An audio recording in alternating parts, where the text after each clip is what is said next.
Jolene Bukowski is a short, curvy woman with shoulder-length dark brown hair and blue-gray eyes. She is Rob Bukowski's longtime wife, and together they own my favorite jewelry store. Jolene and I worked on a custom necklace design for my wife for our upcoming 20th wedding anniversary.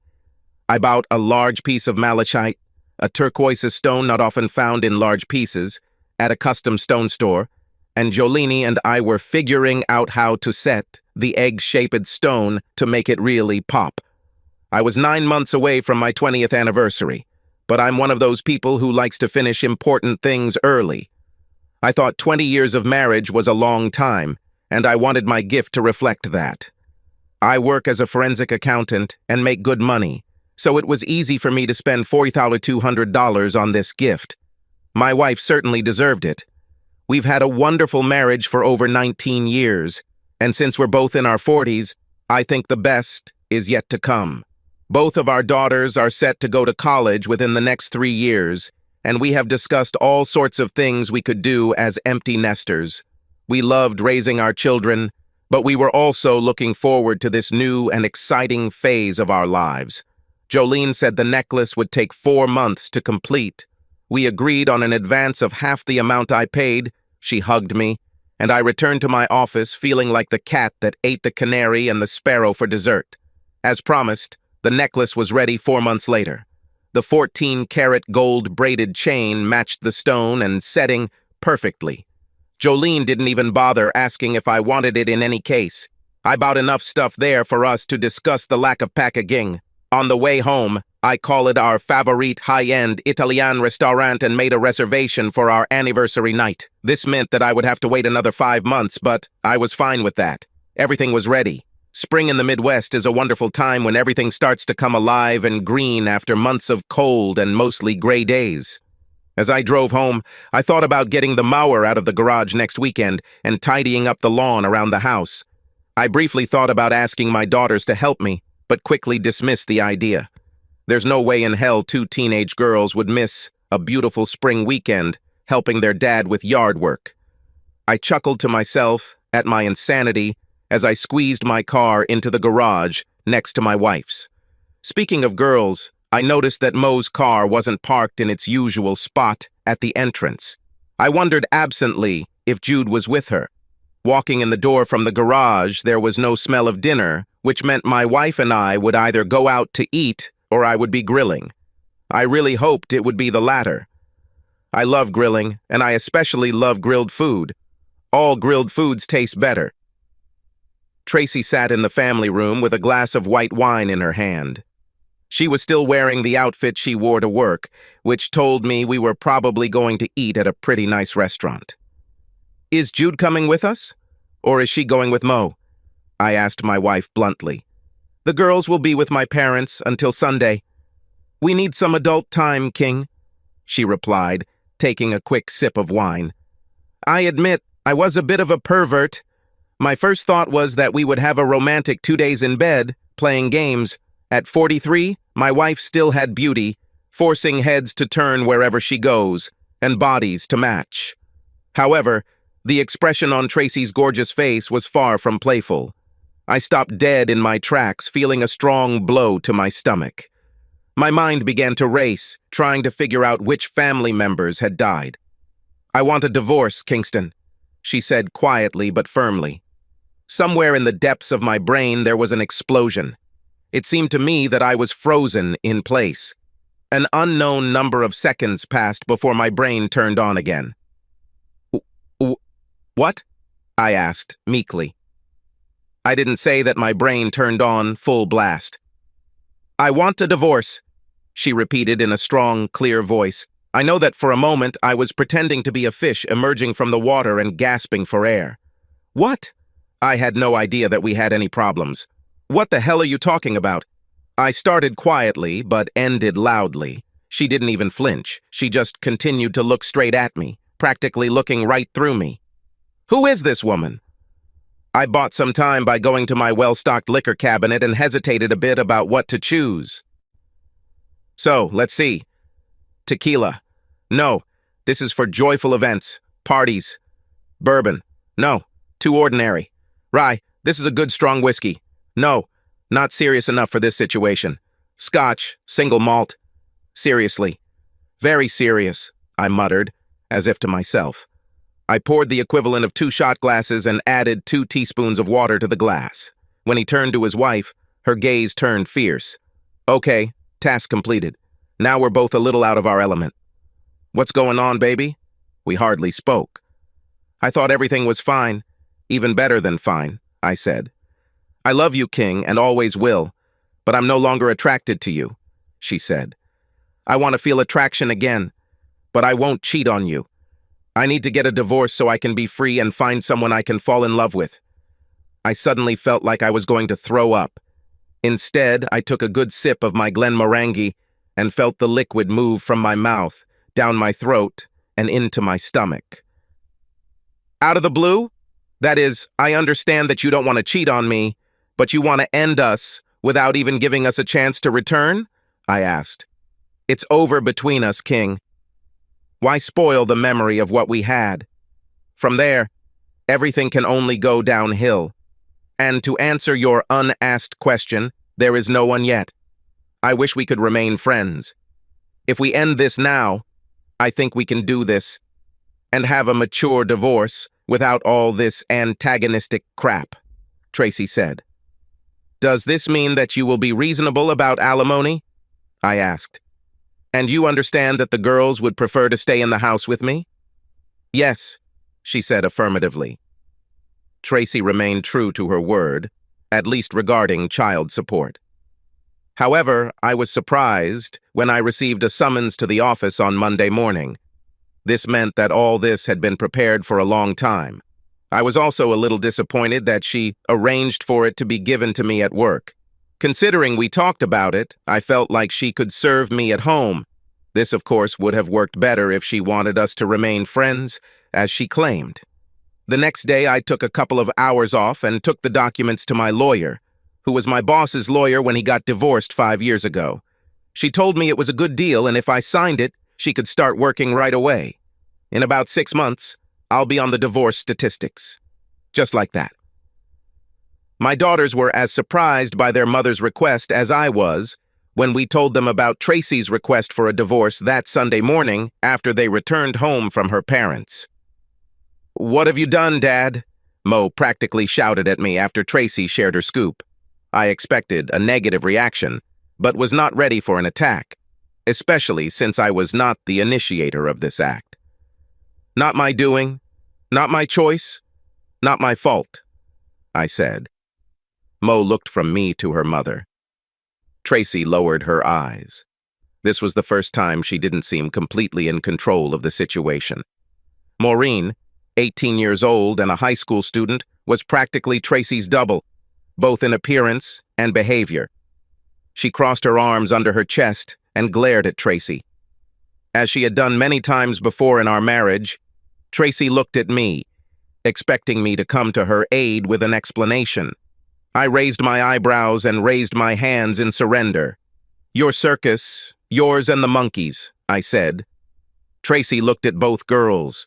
Judith is 16 years old and a graduate. It took 10 minutes to explain everything to the girls. The question and answer period took another 10 minutes.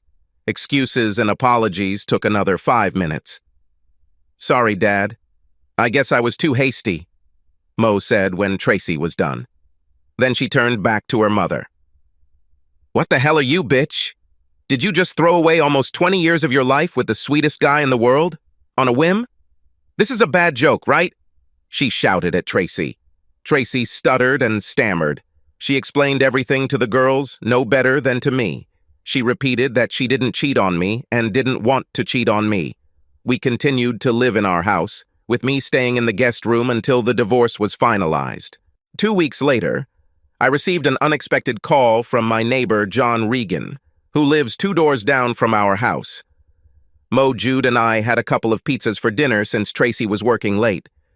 This was something she had to do occasionally in her 15 years of working at First Financial, so the girls and I usually used it as an opportunity to get something yummy for dinner. Do you have a minute, King, to talk without the girls? John asked in the tone I usually heard from the undertaker. Let's go to my office, John, I said, getting up from the kitchen table. Both girls looked at me. I nodded and left the table. So, John, what's happened?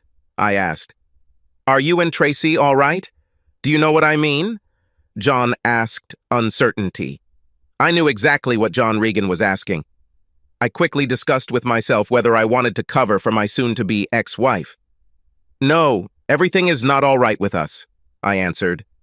2 weeks ago, she filed for divorce. And what? The silence lasted about 5 seconds, after which he cleared his throat. Because she's in the back room of Beef and Spuds playing makeout with some young guy. Helen nearly spat out her food when they walked hand in hand, and nearly died of a heart attack when they kissed. Damn, I said quietly. Thanks for the info. After finishing the conversation, I looked at the faces of my daughters as they entered the room. If she was telling the truth about not cheating on me before, then I think it will be over tonight or very soon in the future, I said sadly. True, she also told me that she is not dating anyone, so... Both girls burst into tears and hugged me. Tracy entered the house around 9. We sat in the family room and watched TV. When she stopped on the threshold, the girls and I looked at each other, and then, without saying anything, we returned to watching. Tracy pouted and left. We noticed that she hadn't jumped into the shower, and knowing glances flashed between us. The following week on Wednesday, Tracy worked late. The girls and I discussed that she was trying to avert our suspicions by being late on different days. However, this time when she came in, we heard the shower start running a few minutes later. Even though she sued me, I wasn't sure I had enough information, so I asked my lawyer if she had a private investigator in mind. The investigator my lawyer hired reported back a month later, and it was not surprising when he said that every time Tracy went out, Tracy was with the same man, and yes, she and her partner had sex on several occasions. I was surprised when it turned out that her lover was her immediate superior, Vice President Johan Werstler. Werstler had transferred to the position a year earlier from the firm's Buffalo office. He is a 35-year-old Dutchman who moved to the United States 13 years ago. A handsome, fit, blonde son of a bitch, about 6'8" tall and weighing 90 kilograms. Well-built, judging by the photographs the private investigator had. I admit, I was devastated. Tracy and I were together for almost 22 years, counting the 2 years we dated before we got married. I consider myself a decent guy, but Tracy is at least 2 steps above me in looks. For a long time, I wondered how I was lucky enough to get this goddess. We became close from the start, and I thought our marriage was getting better every year, at least until she told me I was so wrong. About a month later, on a Saturday morning, Tracy was throwing up in the bathroom while the girls and I were having breakfast. The girls winced as they heard their mother vomit, and I was grinning from ear to ear. "Doesn't that bother you?" Jude finally asked. "It's disgusting." "No, it just brings back old memories," I replied. "About what?" asked Jude. At that moment, Tracy staggered into the kitchen. "Morning sickness," I exclaimed joyfully. "Do you feel like crap, my unfaithful wife?" Tracy looked up at my exclamation. Her eyes widened. "No, no, I didn't cheat on you," she screamed. "No, I cheated, my dear, and it's been a few weeks since I filed for divorce.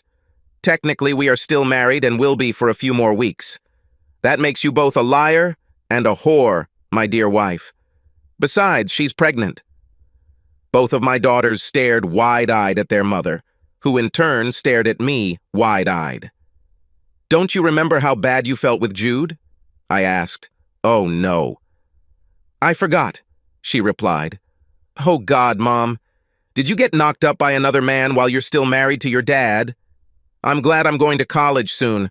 Otherwise, I would never be able to meet my friends' eyes," Mo said. "You always taught me not to be a slut, and then you turned into a slut yourself." "Just great. I have 2 more years before I leave, so everyone can rub it in my face that you're a slut," Jude said. "I am not a slut," Tracy shouted. "No, you're a slut," I said quietly. "You're divorcing me because you want to fuck Johan Werstler," And you couldn't even keep your legs closed until the divorce was official. I'm sure if you look at the definition of a slut, your photo will be at the very beginning." She blushed crimson and lowered her eyes. "You weren't even delicate about this. I can't tell you how embarrassed I was when the neighbors called to talk about you and Werstler. All you had to do was wait 6 lousy months and things wouldn't look so bad. You told me that you didn't cheat and that you wanted to get a divorce so you could find someone to fall in love with. Well, you've definitely shown me that it's not about love. It's called lust, Tracy." The following weekend, Tracy moved in with Werstler. The girls and I helped carry the boxes of her things into the car. I made sure to change all the locks and codes on the garage door. I didn't see Tracy again until Mo's prom, although I knew the girls visited her sometimes. Although they were unhappy with her and embarrassed by her, she was still their mother. I never stopped them from spending time with her. Graduation is always a big crowd, so Jude and I were sitting in the gym bleachers waiting for the ceremony to begin, when a very pregnant Tracy showed up with Johan. Noticing us on the podium, she headed straight towards us. I noticed a few parents who knew us and felt a mixture of embarrassment, humiliation, and horror as Tracy sat down next to Jude and Johan next to her.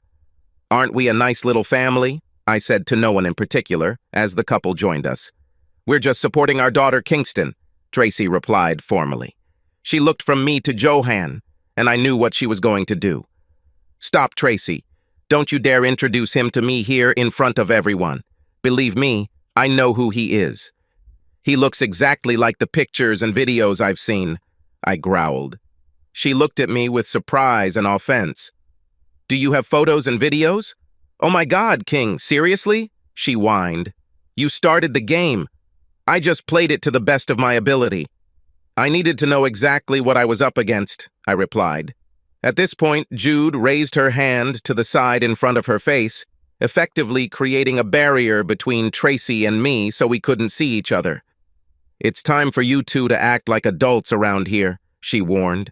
"Everyone starts looking at each other. I think they're betting on whether Dad will slap a pregnant woman." This silenced us. It's bad when there's a fairly mature 16-year-old in the room.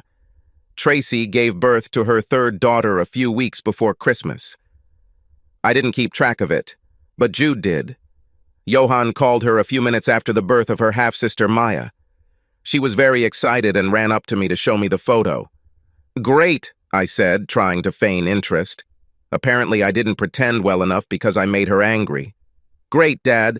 Just like an adult." "It's not the child's fault, Dad," Jude hissed. It was my turn to show some ardor. "I'm glad you're happy, Jude. She is your half-sister, but for me, she is nothing more than the offspring of my cheating ex-wife."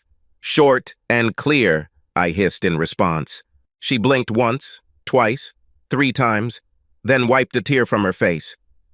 "I'm sorry, Dad," she said almost in a whisper. "I got carried away. I didn't think—" She came up to me and we hugged. Unlike Tracy, I waited until we were legally divorced before going on our first date. In fact, after the divorce, I waited about a year. She was a friend from our former circle who had been divorced for about 5 years. I thought Emma was almost expecting the call when I made it. However, she seemed enthusiastic and agreed without hesitation. I was glad because, to be honest, I haven't been on a date in a long time, especially with someone not named Tracy. Emma was a tall, slender, red-haired girl about the same age as me. She was actually more of Tracy's friend than mine, but I took the safe route, rather than try it with someone I wasn't that close to. At least I thought this was the safe way. That thought vanished when she opened the door wearing a low-cut royal blue dress that fit her like it had been made especially for her. Did I mention that the hem was mid-thigh at best? I almost suffocated on her porch. And this is for a performance of Shakespeare, followed by a meal in a British pub restaurant. "Oh," I whispered, unable to say anything more. "I believe you approve of my dress," she said, smiling widely. All I could do was nod like a dumb bastard. "How about you come inside and have a few drinks until you find your voice, King?" she asked. I smiled and nodded. I hoped that my voice would return soon. My voice came back and we had a great evening out. and then a great night inside. It was her voice that made all the noise as I returned to the land of sex with a vengeance. I fingered Emma to 3 climaxes and caressed her to 2 before she experienced the final 2, as we came together and had hot sex. I have a tendency to overanalyze, and I was constantly analyzing when we returned to her house after eating and playing. You always want to think you're satisfying your woman, but I've only had Tracy's opinion with me for the last 2 decades, so I had to hope she was telling me the truth. Emma gave me a very reassuring second opinion, which encouraged me to go to higher altitudes. She asked me to stay the night, and I seriously thought about it, but I didn't tell Jude and decided it was time for me to go home. She kindly gave me a reprieve after I explained everything. "Thanks for a great night, King. I'd love to do it again someday." She was delighted. Bingo. I walked into my house a little after 1 a.m. and was surprised to see Jude lying on the couch in the family room watching TV. Outwardly, you look no worse, but you returned much later than I expected. "Is my dad in the game?" she asked. I blushed deeply. Jude is already 17 years old and lives in the real world. "Now you understand, Dad, what it's like when sometimes you tease me when I get home from dates," she said with a smirk on her beautiful face. "May I suggest that Mrs. Donovan is a good date partner?" I blushed again. I was sure that she didn't need an answer and wasn't expecting one. Jude spoke regularly with her mother and child and even babysat Tracy for a while. I was fine with it. We just didn't need to talk about her sleepovers at the Wersler house. It is noteworthy that Tracy did not marry Johann. About a year later, I assumed that she would do this only after she had sucked all 5 years of alimony out of me. I guess I shouldn't have been surprised. The phone call from Rayanne Lincoln came out of the blue. Rayanne was one of Tracy's employees at First Financial. We communicated several times at various events where the spouses were present, but I can't say that we were particularly friendly or had any kind of connection. My first thought was that this was some kind of setup. Rayanne got divorced about 5 years ago after she caught her husband cheating on her. She was tall for a woman with large breasts and a muscular ass. She had big brown eyes, a mop of long brown curls, and flawless mocha skin. "Kingston, I'm not sure you remember me," she began. When I answered the call, the caller ID showed who it was, so I immediately started, aggressively. The best defense is a good attack, a kind of strategy. "Of course I remember you. It's hard to forget the volleyball goddess," I replied. "About 15 years ago, Rayanne played volleyball at the University of Pennsylvania. She still looked like she could walk onto the court. I think I surprised her by remembering this fact." "Wow. Do you remember me?" she doubted. "Maybe we can go on a date?" she asked. "Well, that is, you are not married now. I must admit I did not expect such a turn of events. I was just asked out on a date by a beautiful woman who was a colleague of my ex-wife. If this is some kind of setup, I'm ready to try." "Tracy always said you were a great guy, and I could use a little of that in my life right now," she said. "I could use some communication with the goddess right now." I agree. We visited an art museum and then went to a BBQ restaurant. It was a normal day, so she put on skinny jeans and a sweatshirt. For most women, this outfit would probably be forgotten, but with that butt squirming in my jeans, I would never be able to forget about it. Several times throughout the day, she caught me looking at that ass. She had the nobility to smile every time she did it. "Sorry. I guess I left my cool at home today," I muttered after she caught me one day. My face was very red. I just had a great time with her. Received a chaste kiss on the cheek as he dropped her off at her apartment. Jude was part of the marching band, so I ran into Tracy and Johann at several competitions over the next 2 years. I was polite to her, but rude to him. She reproached me for this several times until I snapped back. "The bastard stole and knocked up my wife. He deserved this, and much more. If you guys have a problem with this, just stay away from me," I spat. "He didn't steal me. We were already getting divorced," she squeaked. "You're just talking yourself into it," I replied before leaving. Johann, for his part, looked as if he wanted to test me. He was a little bigger and 9 years younger. But Tracy knew me well and knew that my rage would take me far. She repeatedly urged him to just ignore me. Perhaps this was for the best, because after the divorce, I began to spend even more time in the gym. I had always taken care of myself, but I used the gym more and more to burn off my anger and fill the free time I had. It was early in our second year after our divorce when Ray Ann invited me to the first financial Christmas party. We had dated several times over the previous few months, and on the fourth date, I was asked to share her bed. She knew I had problems with my ex and Johan, but she decided that I was capable of being cool enough not to embarrass her, if not myself. I assured her that I would not do anything that would embarrass her in front of her colleagues. She promised, if I could do it, a special treat. Ray Ann was the epitome of long, cool woman in a black dress when I picked her up at her apartment the night of the party. I'm sure my mouth was watering when I walked in. She kissed me tenderly on the lips, promising more later. She didn't want me to ruin her makeup. The first part of the evening was spent drinking and chatting with the live band in the background. I noticed that when Ray Ann and I walked in, several heads turned in our direction, saw a few familiar faces, so I'm sure a lot of people remember me from when I was married to Tracy. I'm sure tongues were loosened, especially because I was at a party with the sexiest woman. I didn't notice Tracy and Johan appear, but I almost ran over my ex-wife as I turned away from the bar with drinks for me and Ray Ann. The last person I expected to see tonight. What a pleasant surprise, Kingston, Tracy purred. New suit?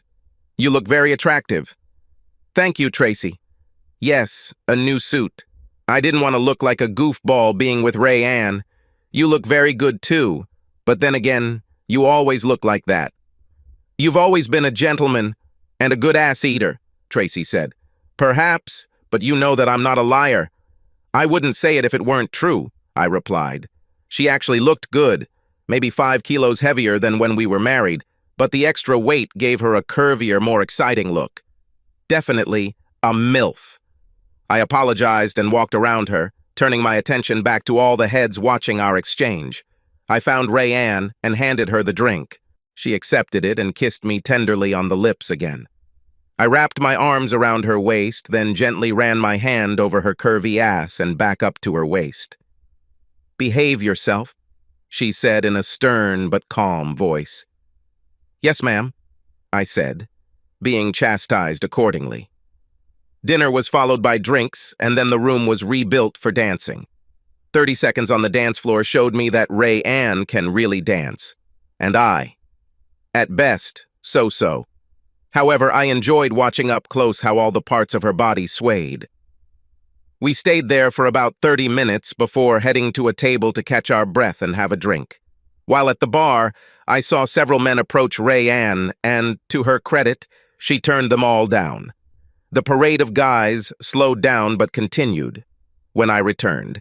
And to their credit, most of them played by the rules and asked me first, before asking Ray Ann if she wanted to dance. She took to the dance floor several times, explaining that she had obligations to several high-ranking officials at the firm. I understood everything and told her to do what she had to do. I didn't like it when Johan came up to the table, grinned, and asked if I minded if Ray Ann danced with him. Knowing full well that he was the vice president, I nodded slightly, and he extended his hand to Ray Ann. She obviously knew that Werstler had stolen my wife, but in this environment, she knew she couldn't disrespect him, so she got up and followed him to the dance floor. I carefully watched a couple dance to fast music until my attention was interrupted by someone's hand laying on my shoulder. I looked up and saw my ex-wife studying my face. "How about giving an old friend a spin on the floor while our partners are busy?" she asked sweetly. "No thanks, Trace. You are my ex-wife for a reason, remember?" I hissed. "Can't we at least be friends?" she asked. I looked at her as if she had 2, maybe 3 heads. "I love you too much for me to even begin to like you." "No, we can't be friends," I said. She looked shocked. Her mouth opened and closed twice, but no words came out before she walked away, as if in a daze. I walked out onto the dance floor, tapped Wersler on the shoulder, and replaced him as Ray Ann's partner. He was smart enough not to hesitate or make a fuss. At our table, Ray Ann and two other women, Christy and Joni, seemed to be having fun teasing me. Christy, a divorcee, was tall, Mediterranean-looking with a strong body, and Joni, a widow, was Nordic-looking with a boy's haircut, with breasts and butt one size larger than she was tall, if that was possible. "So when do we get a chance to ask Mr. Perfect out on a date?" asked Christy. "By now you've probably already tried Ray Ann, and should be looking for other conquests. Being a single guy." She batted her eyelashes flirtatiously, and then laughed along with both of the others. "Tracy always said you were the perfect husband," Joni continued. "We couldn't believe she let you go just like that, especially for Johann's sake." "What went wrong, if you don't mind our question?" "Nobody is waiting for the Spanish Inquisition, to quote Monty Python," I said. Ray Ann and Christy understood the reference and grinned. Joni, who was about 5 years younger than both of them, didn't understand, and her face showed it. "I'm still not completely sure, although I have suspicions. One day she tells me that she doesn't love me, and a couple of days later she files for divorce. 2 weeks later, he is already dating Wersler. Adding one to the other, somehow I get 3. She tells me she's divorcing me so she won't cheat on me, then she starts having sex with him and gets pregnant before we even divorce. We all warned her about him," Christy said. "They started going to dinners together. Then the lunches became longer. We don't know if she cheated. But every time I was close to him, we could see their little touches. When she was with him, she giggled like a schoolgirl. It was pathetic. Not so much now." "Does familiarity breed contempt?" I said, quoting an old idiom. None of the trio reacted. I brought Joni to the dance floor first, then Christy. We danced a couple of songs, then returned to the table. "Okay, you two. That's all you'll get from my man. Got it?" Ray Ann said sharply. I heard the metal in her voice, and I realized that the other women heard it too. However, I had to do a little work on myself. "Wait, does this mean I won't be able to try these two?" I asked, in the most innocent tone. "Only if you don't need them anymore," Ray Ann said, covering my groin with her hand for a second. "I'm partial to possessive genitalia." So he leaned over to Ray Ann and pressed his lips to hers. She responded by opening her mouth and accepting my tongue, and the kiss went from hot to scorching. This went on for a while until someone cleared their throat. "Oh, please, you two. Don't make me tell you to rent a room. It would be so corny," Joni said. "We don't need to rent a room. We both have our own houses." Ray Ann giggled. Later that evening, I learned from Ray Ann that she never told Tracy about us. I had to ask about this. "It's none of that stupid bitch's business," Ray Ann replied. "We are friends, but this does not mean that I approve of all the decisions of my friends. And her stupidity is my happiness, unless you are still fixated on it. She was my first love, and probably some part of me will always love her. But she is my past." "Are you my future?" I asked. She placed her hands on either side of my face. Her eyes practically glowed. She pressed her lips to mine. 2 months later, I proposed. 6 months after that, we got married. Even though Ray Ann and Tracy were pretty good friends, we didn't invite her to the wedding. She said she understood everything when she and Ray Ann talked. A couple of years later, Johann returned to Holland, leaving Tracy alone to raise their daughter. At least this asshole kept sending money. My daughters kept in touch with Tracy and their half-sister, but as I asked, they did not tell me about Tracy's life. The girls said that their mother asked them several times to try to get me to talk to her, but none of them wanted to do it. Ray Ann also kept her at a distance, not even inviting her to our home. Unable to bear all the shenanigans, Tracy finally contacted me directly. "We've had 23 good years, King," she said. "The least you can do is give me some time to talk to you." "I still love you." "Yes, I know. You're just not attracted to me anymore. And I love you too much for me to ever even start liking you, Tracy. So don't expect me to be your friend. Subscribe to our channel so that your second chaff doesn't cheat on you, and go ahead and listen to the next story, because this story is nothing compared to the next one. If you're under 18, don't even think about listening to the next one.